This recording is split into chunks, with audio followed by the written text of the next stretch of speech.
So in this video, we'll see how to use Wise on your laptop as a student. So until this step, you must have already logged in or signed up to Wise using your email ID or your phone number. So first thing you need to do after that is to enroll in a classroom, and for that you need a classroom ID.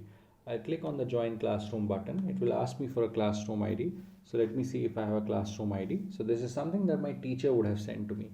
So I do have one.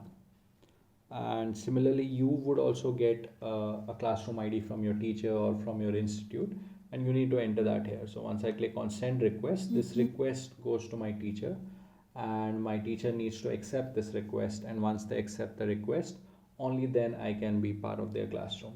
So let me wait for my teacher to accept the request. So as you can see, I've got a notification here. So my teacher has accepted the request. So let me just refresh this. Once I refresh this, you can see this is my classrooms, SAT classes. I'll click on this. And once I click on this, I do enter the classroom. So this is what the classroom would look like.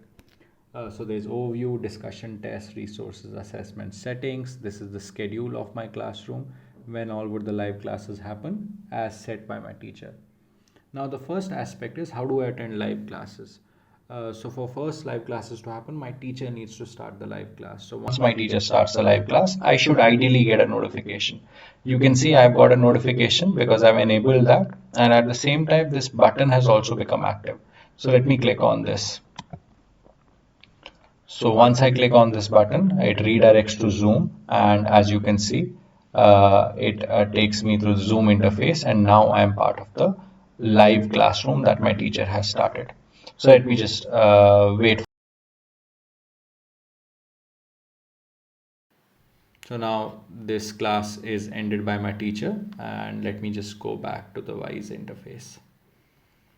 So I'm back here. If I refresh this button would be no longer blue. It says class not started.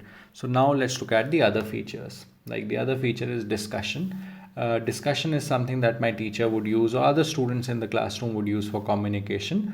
Like here, my teacher has made a discussion, when should we have our next test, or another discussion, tomorrow's class is cancelled. I can just comment on any of these discussions, like when should we have our next test. I can just say next week. I can just comment this and send, and this comment goes next week. Similarly, tomorrow's class is cancelled. I can say thank you. Thank you for informing. I'll click on send. Similarly, I can click on create new discussion. I can also create a new discussion which would be visible to all the students and the teacher in the classroom. So the next aspect or the feature is test. Test is a feature through which, as the name suggests, I can take any kind of practice test or scheduled test.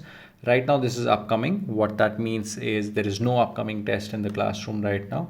Let me click on practice. There's actually a practice test here by the name of Ray Optics.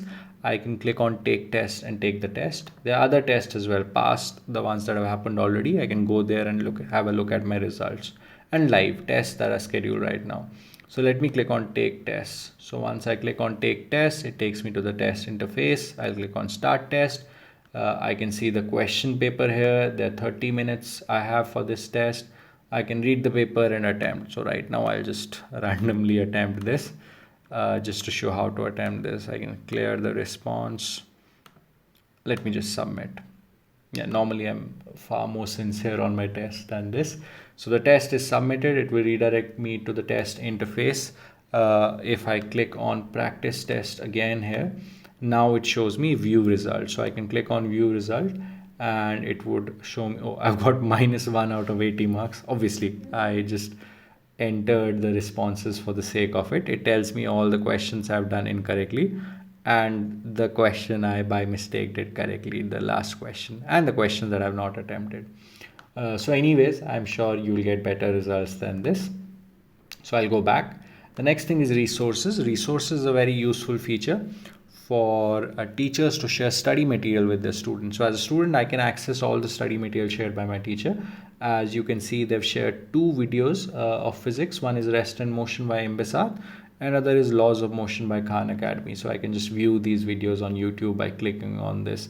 There are folders as well, so if teachers have organized their study material across folders, I can access that as well, like chapter 1.